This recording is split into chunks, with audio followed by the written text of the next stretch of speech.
Bonsoir.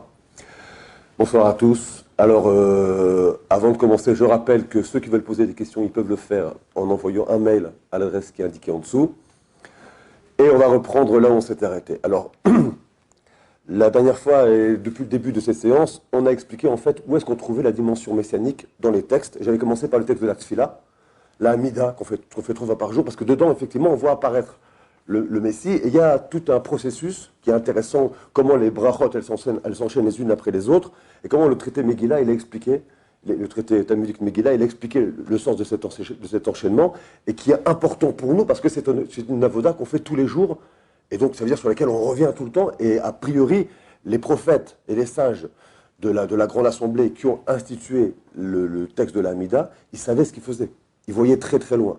Donc aujourd'hui, on peut être, comment dire, on peut dire que pour nous, l'espérance messianique, en réalité, c'est dans la Tfila qu'il faut la trouver. Et c'est pas pour rien aussi que c'est précisément, c'est tout le sens des parachutes de Shemot et de ce qu'on est en train de vivre en ce moment dans la lecture de la Torah. La Tfila, c'est l'essence même, le cri, c'est le sens même de la Géoula.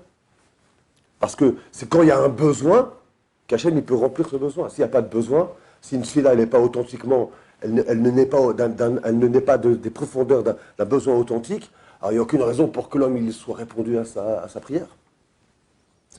Donc la tfila, c'est essentiel. Maintenant, en bon élève, j'ai commencé à repérer où se trouvaient en fait les textes dans la Torah, où il est question de la fin des temps, c'est-à-dire en hébreu, Acharit Hayamim. Alors l'expression Acharit Hayamim, elle apparaît la première fois, en fait, on en a parlé un petit peu la dernière fois, je refais rapidement. Donc quand Yaakov Avinu, à la fin du Sefer Bereshit, il fait la bénédiction sur tous ses enfants.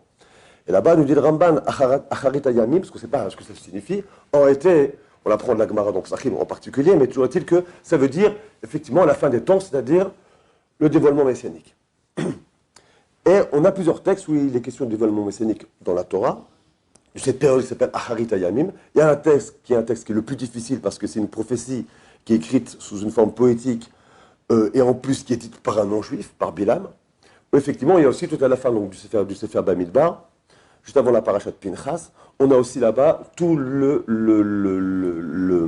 dévoilement messianique des événements qui seront ceux de la fin des temps, sous la forme de ce texte de la prophétie de Bilam. Ensuite, on a 2 occurrences dans le Sefer Dvarim. Ces 2 occurrences, la première sur laquelle je suis revenu la dernière fois, c'est celle que cite le Rambam, parce qu'en fait là-bas, il est question du kibbutz galuyot et du rassemblement des exilés qui reviennent sur leur terre. Et dit le Rambam, on va le revoir aujourd'hui dans les Chot Melachim, dans les lois sur les rois, dit le Rambam que ce texte-là, c'est le texte sur lequel aurait été tout ce qui correspond à Yemot HaMashiach, donc à l'époque messianique, est dit là-bas. Donc c'est le texte de Dvarim que j'avais cité la dernière fois. Il y a un autre texte dans Dvarim que je n'avais pas cité, sur lequel on va finir donc les versets dans la Torah, avant de passer rapidement aux Nevi'im, les prophètes, où effectivement, chez les prophètes, il y a aussi un très grand nombre de références au temps messianique, sous différentes formes. De temps en temps, c'est l'idée du roi Messie qui est mis en avant. De temps en temps, c'est l'idée du Beth Amikdash, du temple, de Jérusalem, de la Torah qui sort de Jérusalem, du rassemblement des exilés, de la bracha, de la paix. Beaucoup de dimensions qui sont en fait celles de l'espérance messianique. Et qu'on retrouve dans les textes des prophètes. Alors, on en reparlera tout à l'heure. Maintenant, juste donc pour ce dernier verset de la Torah, qui est encore un verset dans Dvarim, donc dans le Deutéronome, au chapitre 4, verset 30, 40, en fait, il y a un long texte qu'il faudrait lire en entier, mais on va pas tout reprendre. On va reprendre que l'endroit où il est effectivement question de Acharit Hayamim, donc la fin des temps. Là-bas, c'est écrit Batsar Lecha, donc c'est Pasuk 30, Lamed, le verset 30, Batsar Lecha, ou Metzaoucha kol advarim ahele be'acharit hayamim, veshafta ad Hashem elokecha, veshamata bekolo. Donc voilà que après que dans ton tsar, dans ta détresse, une fois que tu auras passé tous ces malheurs, après donc à cette époque qui s'appelle Acharit Hayamim, donc la fin des temps, voilà que tu reviendras à l'Éternel et tu écouteras sa voix. Alors ce verset-là, il est en particulier expliqué pour, bien que ce ne soit pas le contexte là-bas dans le Sefer de Thérodome, dans le Sefer Dvarim, mais ce verset, il est expliqué comme étant effectivement l'idée de la Chazara B'Tshuva qui a lieu à la fin des temps. Exactement, parce que comme je vous l'ai dit, on a une règle aussi qui est très importante pour nous, c'est que de la même manière que le Sefer Bereshit, il finit un premier cycle qui est le cycle des Avot, et que donc, des ancêtres, des patriarches, et qu'en fait c'est tout le cycle, le cycle qui va de la création du monde, donc ce qui est l'apparition de Adam, jusqu'aux Avot, qui sont en réalité les patriarches, qui sont les différentes facettes de ce Adam, qui est le Adam Metukan, l'homme qui est celui qui va opérer le tikkun du Chet d'Adam Arishon, c'est-à-dire la réparation de la faute d'Adam Arishon. Et ça, c'est le Sefer Bereshit, c'est quand on arrive au bout, il y a la fin d'un cycle. C'est pourquoi, là-bas, il est question déjà de la première fois de Acharit Hayamim, la fin des temps. À la fin du Sefer Dvarim, qui est à la fin du Sefer Torah, on retombe sur la même idée. Ça, c'est les Rishonim qui le disent, hein, c'est pas moi. C'est effectivement tout le Sefer Bereshit et tout le Sefer Torah, il dit l'histoire, toute l'histoire. Il dit les 6000 ans d'histoire. Donc quand on arrive à la fin du Sefer Torah, alors effectivement, c'est une référence à cette époque qui est celle de la fin des temps, celle donc, qui se rapproche des 6000 ans d'histoire. Puisqu'aujourd'hui, on est très près, un peu plus de 200 ans. En tout cas, le verset suivant dit la chose suivante, « Ki ker chachum Hashem Elokecha » voilà que Hashem Elokecha, donc ton Dieu, est un Dieu clément, Rachum, « Lo yarpecha velo yashritecha » voilà qu'il ne te délaissera pas, qu'il ne te consommera pas jusqu'à ta perte, qu'il ne te détruira pas complètement, même s'il y a eu ce qu'on sait en Europe, il y a 70 ans. Il n'oubliera point l'alliance de tes pères, mais il n'oubliera point non plus le brit qui a été fait effectivement avec les Avot. L'alliance qu'il leur a jurée, c'est quoi cette alliance? C'est le retour sur Eretz Israël, le fait qu'effectivement, au bout du compte, on arrive à cet accomplissement de l'homme qui est le but de la création.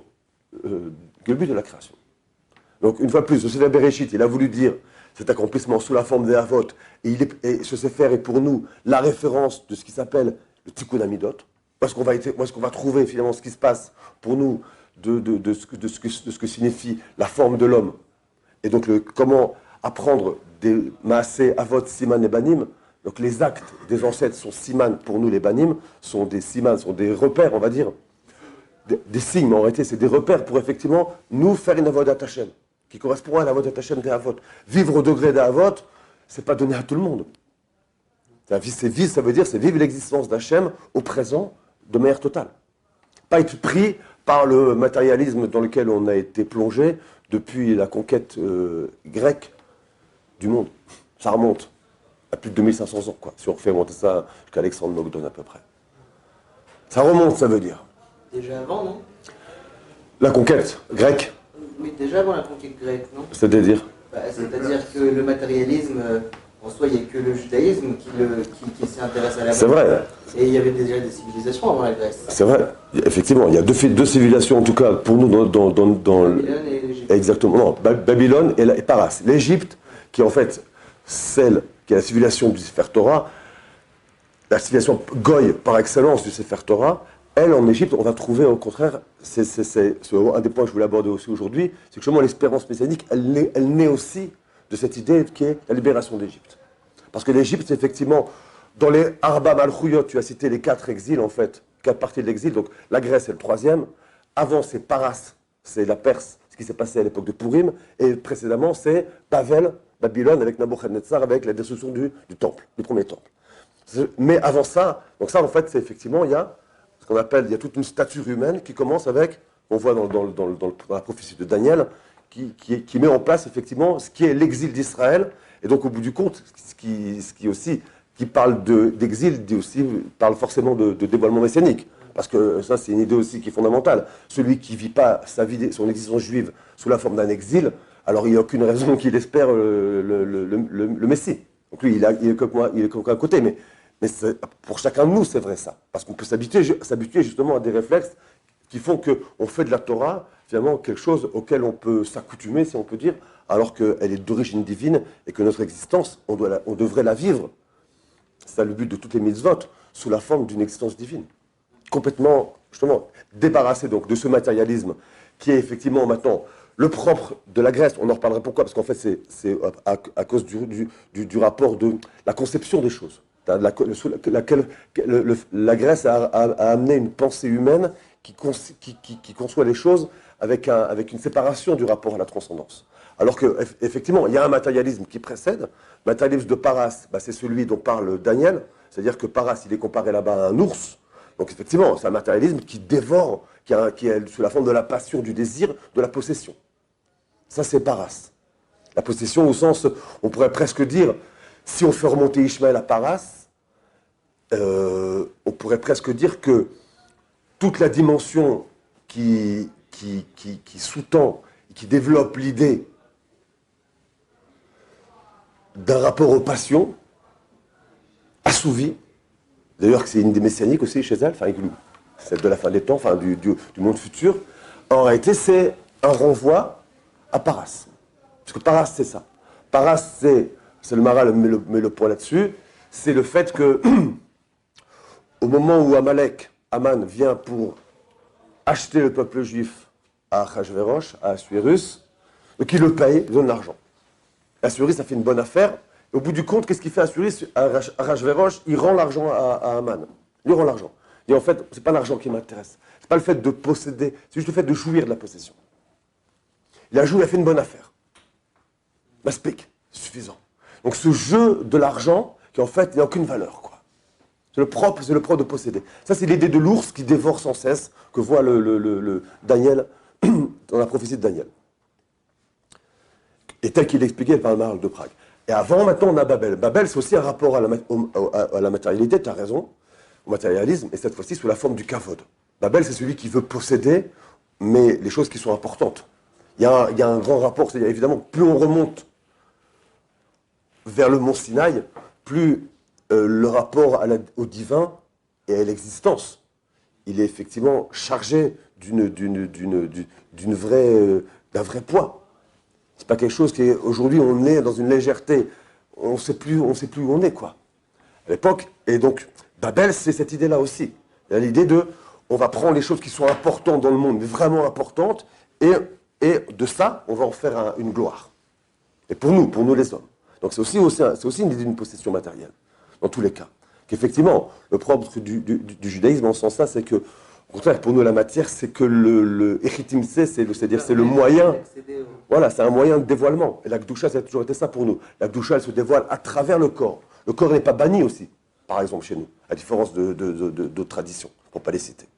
Le corps n'est pas banni chez nous. Le corps, on l'utilise, on a des enfants, et ainsi de suite. Il y a l'idée d'un rapport à la matière, mais sous la forme de la sanctification. Parce qu'effectivement, la matière, en réalité, est toute l'existence n'est là que pour ça, à savoir dire Hachem, le dire divin, le vivre au jour le jour, et surtout, et c'est ça qui je dis, c'est ça le grand défi de chaque juif dans le monde, c'est de vivre une existence à la hauteur de la Torah. Parce que la Torah, une fois de plus, elle n'est pas de ce monde-ci. Donc quelque part, on est forcément dans une contradiction. Pas pour rien que le fils d'Avraham, Avinu, s'appelle Yitzhak. Comme l'explique là-bas sur place le Rav Hirsch, Yitzhak, c'est l'idée du tzrok. C'est l'idée il y a une contradiction existentielle, si on peut dire, une contradiction entre le juif et le monde. Ça, et donc il fait rire, on se moque de lui. Et ça signifie aussi que quand le goy ne peut pas toucher cette dimension transcendante, pourtant qu'il sent, alors qu'est-ce qu'il fait? C'est les photos célèbres du soldat allemand qui coupe les peyotes du juif. Parce que qu'est-ce qu'il peut attraper finalement? Rien. Mais maintenant, Misraïm, c'est le keter de toutes ces midot raot. C'est-à-dire qu'effectivement, là-bas, il y a en Mitzraïm, et c'est ça l'idée du Mitzraïm, la Shon Metzar, c'est-à-dire c'est une prison, c'est un emprisonnement, l'Égypte. On ne sort pas. Comme de la même manière que la pyramide, ce sont des cubes, en fait, passés les uns au-dessus des autres, en réalité. C'est-à-dire c'est un enfermement, quoi. C'est un enfermement. Un enfermement, pourquoi? Pour l'ego de Paro. Et ça veut dire qu'en réalité, en Mitzraïm, on voit, la Torah nous dévoile, le shoresh de toutes les midot haraot. L'origine de toutes les mauvais traits de caractère. Parce qu'une fois de plus, la Géoula messianique, elle ne peut se faire que pour autant qu'il y a une Géoula pratique, sinon ça n'a pas de sens. Donc toujours, on va revoir tout à l'heure, au deuxième shiur, toujours le rapport a été au dévoilement messianique, à la Géoula, il faut faire appel à Mitzrayim.